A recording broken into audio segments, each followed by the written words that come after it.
Double helical model of DNA, DNA का द्विध्रुवीय model.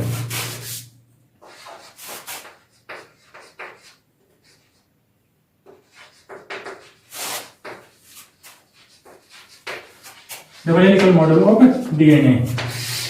अपन बात करें दिया किसके द्वारा गया, ये दिया गया वाटसन व क्रिक के द्वारा, वाटसन व क्रिक के द्वारा तब दिया गया 1953 के अंदर। और अपन बात करें कि वाटसन और क्रिक के द्वारा दिया गया मॉडल विल्किंसन व फ्रैंकलिन के विवर्तन आंकड़ा प्रयोग विधि पर आधारित था। तो यह विल्किंसन व फ्रैंकलिन के विवर्तन आंकड़ा प्रयोग विधि पर आधारित था।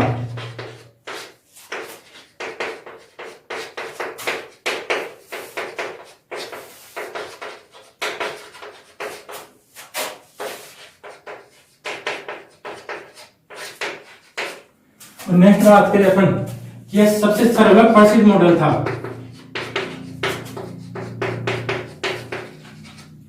सरल प्रसिद्ध मॉडल था। और नेक्स्ट देखिए अपन की बाद में वाटसन, क्रिक व विल्किंसन को मिलाकर संयुक्त रूप से नोबेल प्राइज से नवाजा गया। बाद में वाटसन, क्रिक व विल्किंसन को नोबेल प्राइज दिया गया। कब दिया गया? 1962 में। नेक्स्ट बात करते हैं double helical model of DNA की विशेषताएं क्या होती है। अगर अपन इसकी विशेषताओं की बात करें तो डीएनए की दोनों श्रृंखलाएं पॉलीन्यूक्लियोटाइड की बनी होती है। तो डीएनए की फर्स्ट विशेषता क्या हो जाएगी? डीएनए की दोनों श्रृंखलाएं किसकी बनी होती है? पॉलीन्यूक्लियोटाइड की।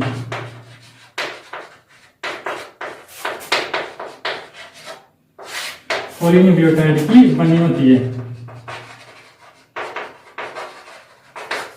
इसकी सेकंड विशेषता की बात करें तो डीएनए की दोनों श्रृंखलाएं पूरक होती है, अर्थात एक श्रृंखला के न्यूक्लियोटाइड का क्रम पता होने पर दूसरी श्रृंखला के न्यूक्लियोटाइड के क्रम को पता किया जा सकता है। मतलब डीएनए की दोनों श्रृंखलाएं एक दूसरे की पूरक होती है।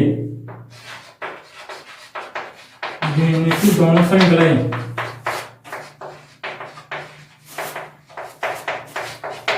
एक दूसरे की पूरक होती है।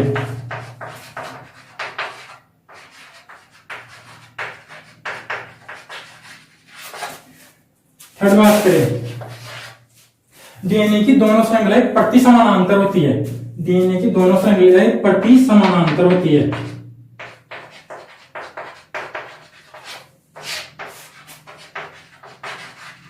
अर्थात एक श्रृंखला की दिशा अगर 5 से 3 डेज में है तो दूसरी श्रृंखला की दिशा 3 से 5 डेज के अंदर होगी। अपन देखते हैं नेक्स्ट विशेषता। अगर इसकी नेक्स्ट विशेषता की बात करें फोर्थ, तो डीएनए की एक श्रृंखला का एडेनिन डीएनए की दूसरी श्रृंखला के थाइमिन के साथ डबल हाइड्रोजन बॉन्ड द्वारा जुड़ा रहता है। इसी प्रकार डीएनए की एक श्रृंखला का गुआनिन दूसरी श्रृंखला के साइटोसिन के साथ ट्रिपल हाइड्रोजन बॉन्ड द्वारा जुड़ा रहता है। और अपन इसकी और नेक्स्ट विशेषता की बात करें तो डीएनए की दोनों श्रृंखलाओं के बीच में प्यूरीन पायरिमिडीन के साथ जुड़ा रहता है। और इस पूरक क्षारक युग्मन का पाया जाना ही डीएनए का परमाणु चिन्ह, हॉलमार्क चिन्ह है। डीएनए में प्यूरीन पायरिमिडीन के साथ जुड़ा रहता है, पायरिमिडीन के साथ जुड़ा रहता है। अपन इसकी नेक्स्ट विशेषता की बात करें तो डीएनए के अंदर बेस स्टैकिंग पाई जाती है।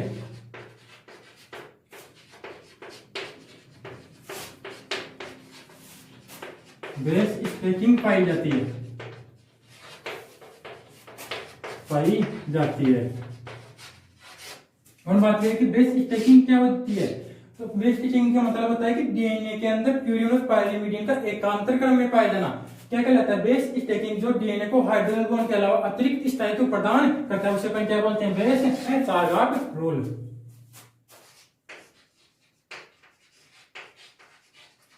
Chargaff rule. अपन बात करें चार्गाफ रूल तो दिया किसके द्वारा गया? तो ये दिया गया एविन चार्गाफ के द्वारा। एविन चार्गाफ के द्वारा ये दिया गया। अपन बात करें कि लागू किस पर होता है, तो ये लागू होता है डबल स्टैंडर्ड डीएनए पर लागू होता है। यह डबल स्टैंडर्ड डीएनए पर लागू होता है, सिंगल स्टैंडर्ड डीएनए पर लागू नहीं होता है। इसी प्रकार आरएनए पर भी लागू नहीं होता है।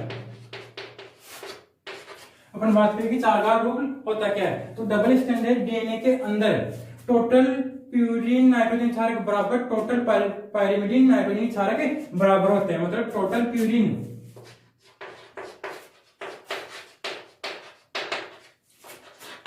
नाइट्रोजन क्षारक बराबर होते हैं टोटल पायरिमिडिन नाइट्रोजनी क्षारक। अपन देखें कि total purine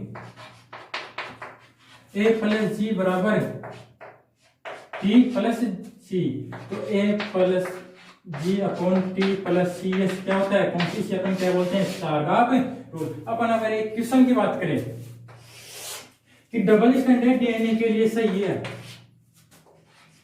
double standard DNA के लिए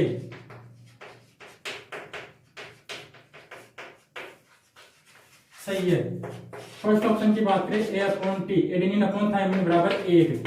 सेकंड अपन बात करें ग्वानिन अपॉन साइटोसिन बराबर 1। और थर्ड ऑप्शन की बात करें adenine plus guanine upon thymine plus cytosine बराबर 1 है। फोर्थ उपरोक्त सभी ऑल, तो डबल स्टैंडर्ड डीएनए के लिए क्या चला जाएगा, ऑल, क्योंकि चारगार्ड रूल के अनुसार एडेनिन अपॉन थायमिन भी का अनुपात भी कांस्टेंट द्वारा, ग्वानिन साइटोसिन का भी कांस्टेंट द्वारा। इसी प्रकार adenine plus guanine plus thymine plus cytosine का अनुपात सदैव क्या होता है, 1। इसीलिए डबल स्टैंडर्ड डीएनए के लिए क्या चला जाएगा, ऑल।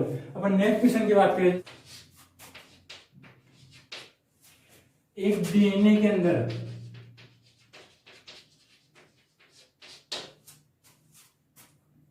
अपने पास एडेनिन की मात्रा दे रखी है 23% और ग्वानिन की मात्रा दे रखी है 30% और साइटोसिन की 40% और थायमिन की 7%। तो इससे निष्कर्ष निकाला जा सकता है, तो इससे निष्कर्ष निकाला जा सकता है, निकाला जा सकता है। फर्स्ट ऑप्शन की बात करें,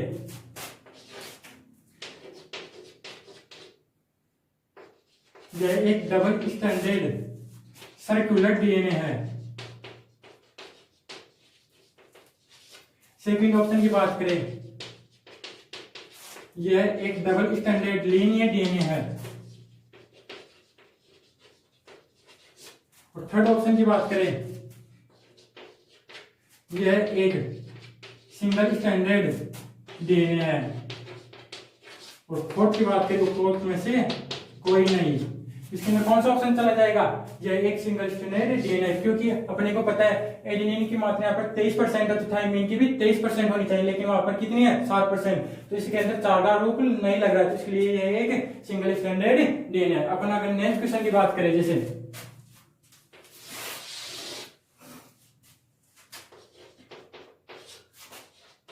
5 गुना 174 बैक्टीरियोफेज में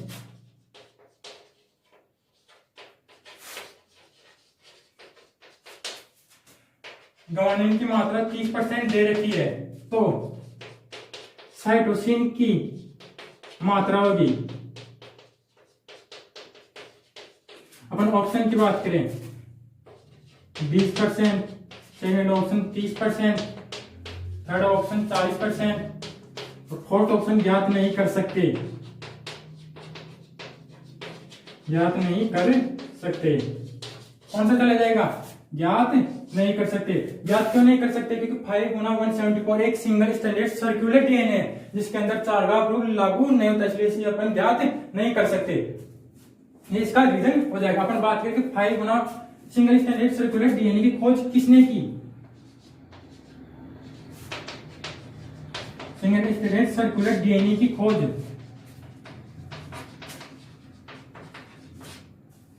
सिनसीमियर द्वारा की गई,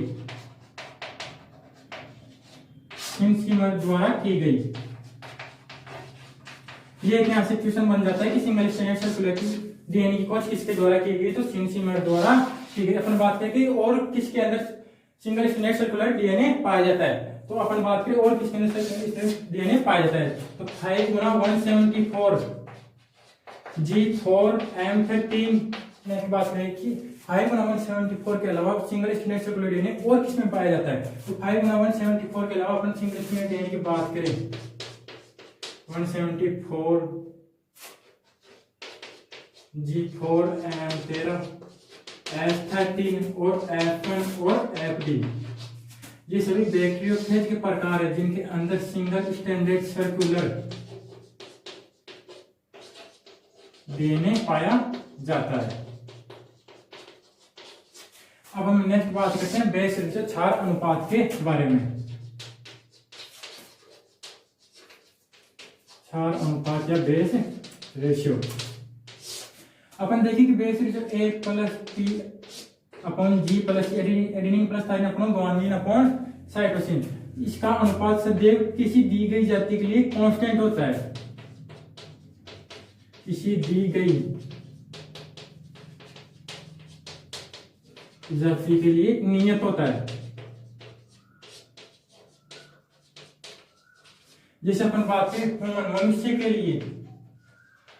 लिए इसका मान होता है 1.92 से 1.93, और अपन बात करें इकोलाई की, तो इकोलाई के अंदर इसका मान होता है 0.92 से 0.93। अब अपन बात करते हैं कि प्रोकैरियोट और यूकैरियोट के अंदर बेस रेशियो का डिफरेंस क्या होता है। अपन बात करें प्रोकैरियोट्स के अंदर और यूकैरियोट्स के अंदर, प्रोकैरियोट्स और यूकैरियोट्स। अब अपन ये कहते हैं डिफरेंस की बात करें तो प्रोकैरियोट्स के अंदर G plus guanine plus cytosine का अनुपात ज्यादा पाया जाता है, गुआनिन और साइटोसिन का अनुपात ज्यादा पाया जाता है, और यूकैरियोट्स के अंदर एडेनिन और थाइमिन का अनुपात ज्यादा पाया जाता है। प्रोकैरियोट्स के अंदर गुआनिन और साइटोसिन का अनुपात ज्यादा पाए जाने के कारण इसके अंदर हाइड्रोजन बॉन्ड की संख्या ज्यादा होती है, गुआनिन और साइटोसिन के बीच ट्रिपल हाइड्रोजन बॉन्ड पाया जाता है, इसके कारण इसमें हाइड्रोजन बॉन्ड की संख्या क्या होती है, ज्यादा होती है, हाइड्रोजन बॉन्ड की संख्या क्या होती है, ज्यादा, और इसके अंदर हाइड्रोजन बॉन्ड की संख्या क्या होती है, कम।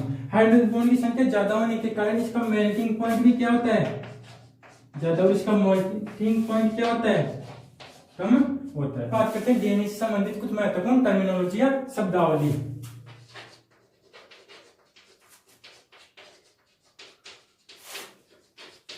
डीएनए से संबंधित कुछ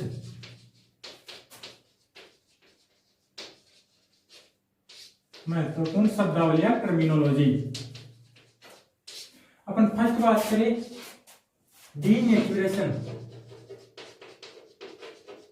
या विकृतीकरण। डीनेचुरेशन की बात करें, डीनेचुरेशन होता क्या है, तो डीएनए को उच्च ताप पर रखने पर डीएनए के में पाए जाने वाले हाइड्रोजन बॉन्ड विकृत हो जाते हैं, जिसे अपन क्या बोलते हैं, डीनेचुरेशन या विकृतीकरण। जैसे ये अपने बना दिया डीएनए 3 और 3 से 5 के बीच में अपने बनाए हाइड्रोजन बॉन्ड, इसको अपन जैसे 90 से 92 डिग्री सेंटीग्रेड तापमान देते तो इसके बीच के हाइड्रोजन बॉन्ड क्या हो जाते हैं, विकृत हो जाते हैं, खुली हुई अवस्था में आ जाते हैं, जिसे अपन क्या बोलते हैं, डीनेचुरेशन। सेकेंड टर्मिनोलॉजी आती है रीनेचुरेशन।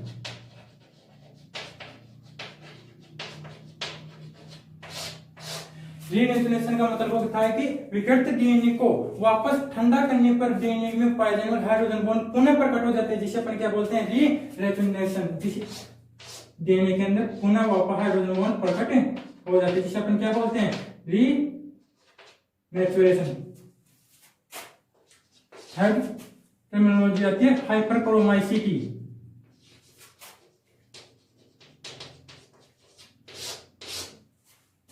हाइपरक्रोमाइसिटी का मतलब होता है कि विकृत डीएनए को पराबैंगनी प्रकाश में रखने पर यह लगभग 30% अधिक पराबैंगनी प्रकाश को अवशोषित करता है। अब हम बात करते हैं कि अवशोषित क्यों करता है, क्योंकि इसके अंदर नाइट्रोजन क्षारक खुली हुई अवस्था के अंदर पाए जाते हैं, जिसके कारण 30% अधिक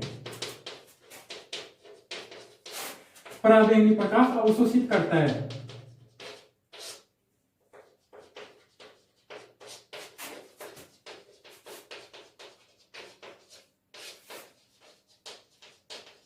अवशोषित करता है। फोर्थ बात करें अपन हाइपोक्रोमाइसिटी।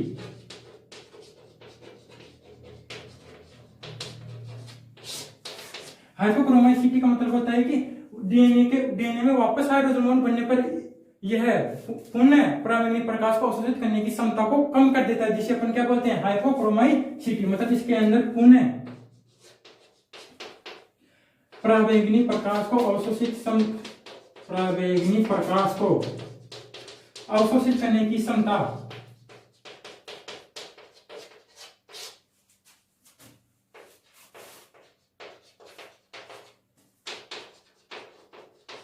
क्या कर देता है, कम कर देता है, जिसे अपन क्या बोलते हैं, हाइपोक्रोमाइसिटी। अपन डीएनए के प्रकार,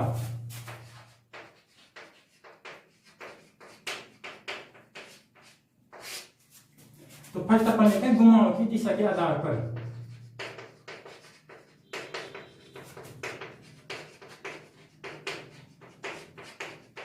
घुमाव की दिशा के आधार पर दो टाइप से डीएनए होते हैं, जैसे अपन बात करें क्लॉकवाइज। क्लॉकवाइज या इसे अपन बोलते हैं राइट हैंडेड।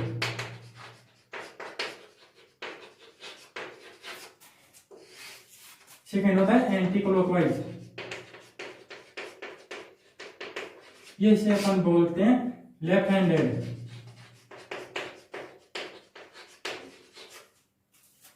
अपन बात करें क्लॉकवाइज या राइट हैंडेड के अंदर 4 प्रकार के डीएनए पाए जाते हैं, जैसे डी डीएनए,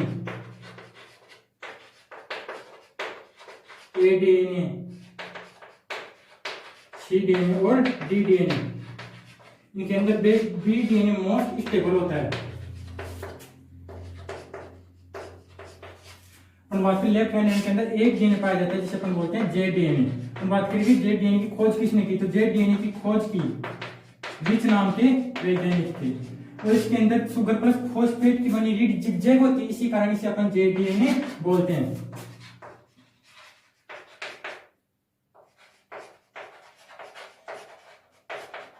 फॉस्फेट की रीड जिगजैग होती है। नेक्स्ट बात करें अपन बी डीएनए और जे डीएनए के अंदर डिफरेंस क्या होते हैं, तो अपन इनके अंदर डिफरेंस की बात करें,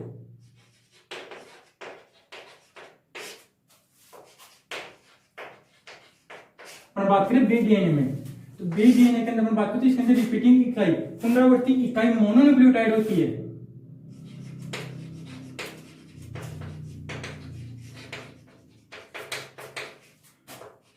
मोनोन्यूक्लियोटाइड।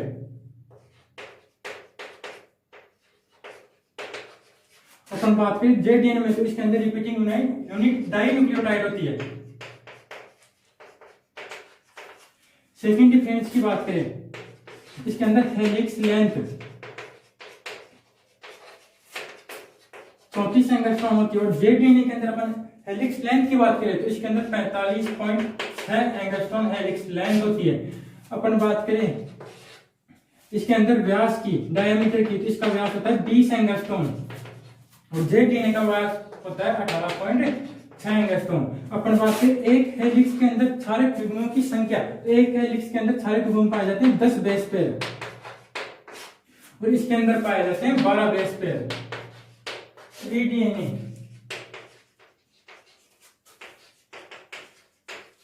ए डीएनए व जेड डीएनए में डिफरेंस, अपन बात करें इसके अंदर डायमीटर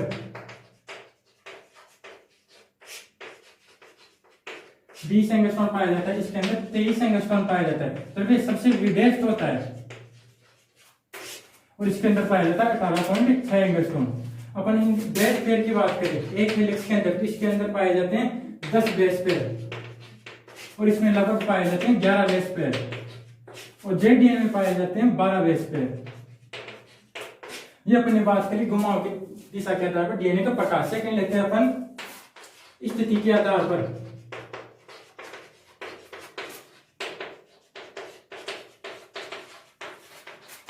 डीएनए के प्रकार, स्थिति के आधार पर डीएनए के 2 टाइप्स के होते हैं, जैसे अपन बात करें क्रोमोसोमल डीएनए, सेकंड बात करें एक्स्ट्रा क्रोमोसोमल डीएनए।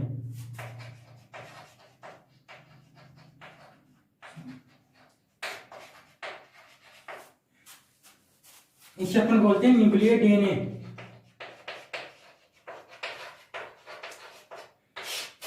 और ये 90 से 95% तक पाया जाता है। अपन इसकी एग्जांपल्स की बात करें, जैसे प्लांट और एनिमल के केंद्र का डीएनए, एनिमल के केंद्र का डीएनए।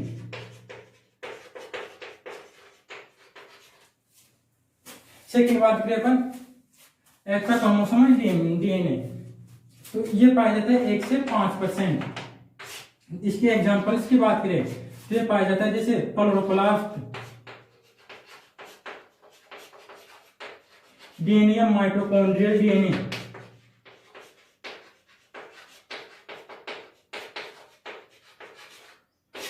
रज्जुओं या स्ट्रैंड की संख्या के आधार पर डीएनए, रज्जुओं स्ट्रैंड की संख्या के आधार पर डीएनए।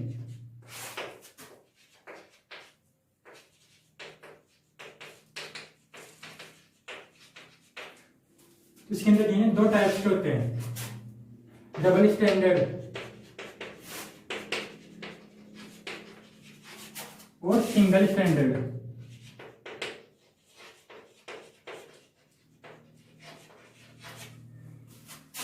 इसके अंदर स्टैंड दो पाए जाते हैं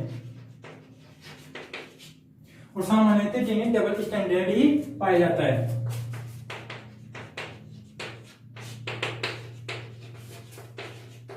डबल स्टैंडर्ड ही पाया जाता है। और बात करें सिंगल स्टैंडर्ड की, इसके अंदर स्टैंड रज्जु सिर्फ एक ही पाया जाता है, वन ही पाया जाता है। जिसे अपन बात करें single standard circular DNA, single standard circular DNA.